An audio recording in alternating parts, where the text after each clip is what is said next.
Assalamualaikum warahmatullahi wabarakatuh. Perkenalkan, saya Puji Lestari, CGP Angkatan 9 Kabupaten Pangandaran. Pada kesempatan kali ini saya akan wawancara dengan Bapak Kepala SDN 1 Mariung Sari, Bapak Tatang Kurniawan, untuk memenuhi tugas demonstrasi kontekstual modul 3.1 pengambilan keputusan berbasis nilai kebajikan sebagai pemimpin pembelajaran. Baik, terima kasih sudah meluangkan waktunya, Pak. Di sini saya akan mengajukan beberapa pertanyaan terkait pengambilan keputusan, Pak. Pertanyaan yang pertama ya, Pak, selama ini bagaimana sih Bapak dapat mengidentifikasi kasus-kasus dilema etika atau rujukan moral? Ya, terima kasih untuk pertanyaan yang pertama terkait kita menganalisa barangkali kaitan dengan dilema etika dan rujukan moral. Tentu dari tiap permasalahan yang ada, itu yang pertama yang jadi kuncinya adalah kita bisa menganalisa dari permasalahan yang ada. Yang pertama barangkali apa yang menjadi latar belakangnya, faktor-faktor apa saja yang mempengaruhi permasalahan itu muncul, siapa yang menjadi aktor atau yang mendapat permasalahannya, sehingga kita bisa merencanakan dan mengambil keputusan yang tepat dari permasalahan yang ada. Barangkali itu. Jadi kata kuncinya adalah kita bisa menganalisa terlebih dahulu. Menganalisa ya, Pak ya. Kemudian selama ini bagaimana Bapak menjalankan pengambilan keputusan di sekolah Bapak, terutama untuk kasus-kasus di mana ada dua kepentingan yang sama-sama benar atau sama-sama mengandung nilai kebajikan. Apabila ada dua kepentingan yang sama-sama benar, barangkali tentu saja kita bisa memilih dari dua kepentingan tersebut mana yang lebih baik dari yang sudah baik. Nah, kali itu kata kuncinya kita analisa dulu mana permasalahannya, kemudian apabila ada muncul kemungkinan jawaban yang sama-sama baik, kita ambil satu yang terbaik. Barangkali itu untuk jawabannya. Baik, jadi memilih dari dua kepentingan yang kita anggap lebih baik gitu ya, Pak ya. Baik Bapak, selanjutnya Pak, langkah-langkah atau prosedur seperti apa yang biasanya Bapak lakukan selama ini? Untuk prosedurnya tadi sudah terbahas sebetulnya. Yang pertama kita analisa dulu, analisa latar belakangnya apa, faktor-faktornya apa, kemudian sehingga kita bisa mengambil keputusan. Terus apabila bisa diambil keputusan oleh pribadi dengan waktu yang cepat, singkat, kita ambil keputusan. Tapi apabila memerlukan pandangan dari rekan-rekan sejawat, barangkali kita bisa musyawarahkan terlebih dahulu sehingga pengambilan keputusannya bisa lebih tepat. Begitu, Bu.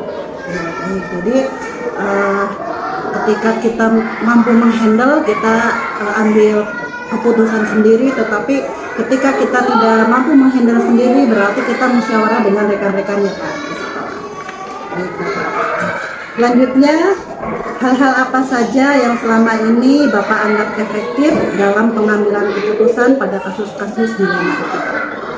Yang lebih efektif tadi sebetulnya dari sisi analisa sudah terbahas, analisa yang kuat, analisa yang tepat sehingga menghasilkan keputusan yang benar.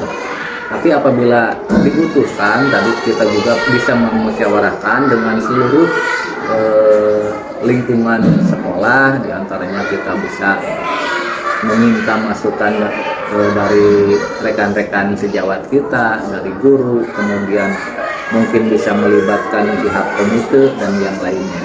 Barangkali itu, Bu. Baik, Pak. Jadi bisa pertama itu analisa, kemudian bermusyawarah dengan rekan sejawat atau dengan melibatkan komite seperti itu ya, Pak. Baik, Pak, hal-hal apa saja yang selama ini merupakan tantangan dalam pengambilan keputusan pada kasus-kasus dilema etika? Yang menjadi tantangan barangkali dalam kasus dilema etika itu kan ada dua keputusan yang sama benar. Barangkali yang menjadi tantangannya kita bisa memilah dan memilih dari beberapa jawaban atau nanti keputusan yang ada itu mana yang lebih baik, kemudian mana yang kesalahan atau tingkat mudorotnya paling kecil, itu barangkali. Jadi memprioritaskan yang paling baik ya Pak ya. Selanjutnya, apakah Bapak memiliki sebuah tata kala atau jadwal tertentu dalam sebuah penyelesaian sebuah kasus dilema etika? Dalam hal ini tata kala atau jadwal kami tidak memiliki hal tersebut. Manakala ada masalah, mana ada permasalahan, maka tadi secepat mungkin kita bisa selesaikan. Apabila kita bisa handle, kita analisa, kita ambil keputusan secepatnya, jangan dinanti-nanti. Kan seperti itu. Jadi langsung menyelesaikan ketika ada masalah ya Pak ya. Kemudian bentuk atau prosedur seperti apa yang Bapak jalankan? Untuk prosedurnya tadi sudah terbahas. Inti dari penyelesaian masalah ini tentu saja analisa, kemudian faktor-faktor latar belakang, kemudian kita juga bisa memanggil orang-orang yang terlibat di dalamnya, sehingga permasalahan yang pertama bisa cepat selesai, yang kedua juga kebijakan yang kita ambil tepat sasaran.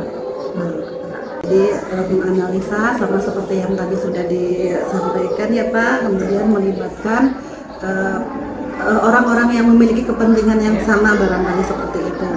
Selanjutnya, adakah seseorang atau faktor-faktor apa yang selama ini mempermudah atau membantu Bapak dalam pengambilan keputusan dalam kasus-kasus dilema? Kalau disebut seseorang, alhamdulillah barangkali di sekolah kita yang memang kekeluargaannya sangat erat, kemudian dari hal-hal lainnya, kedekatan dan lain sebagainya sudah sangat bagus, sehingga tidak muncul 1-2 orang, tapi kita berusaha bersama-sama dalam menyelesaikan permasalahan yang ada. Pertanyaan terakhir ya Pak ya, dari semua hal yang telah disampaikan, pembelajaran apa yang dapat Bapak petik dari pengalaman Bapak mengambil keputusan dilema etika?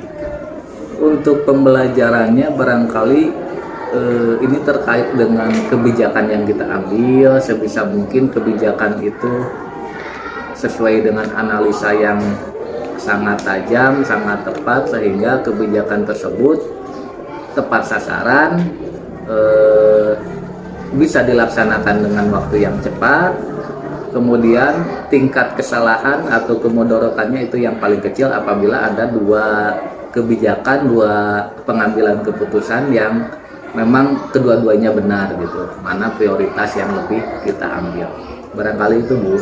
Baik, jadi Bapak kalau boleh saya rangkum, yang pertama dalam menyelesaikan kasus-kasus dilema etika, yaitu yang pertama menganalisa, kita harus mengetahui tentang latar belakangnya, faktornya, faktor penyebab, kemudian aktor yang terlibat. Kemudian di sana bisa kita melaksanakan musyawarah dengan melibatkan pemangku-pemangku kepentingan yang berkaitan dengan masalah tersebut. Mungkin seperti itu ya Bapak. Baik Bapak, terima kasih atas waktunya.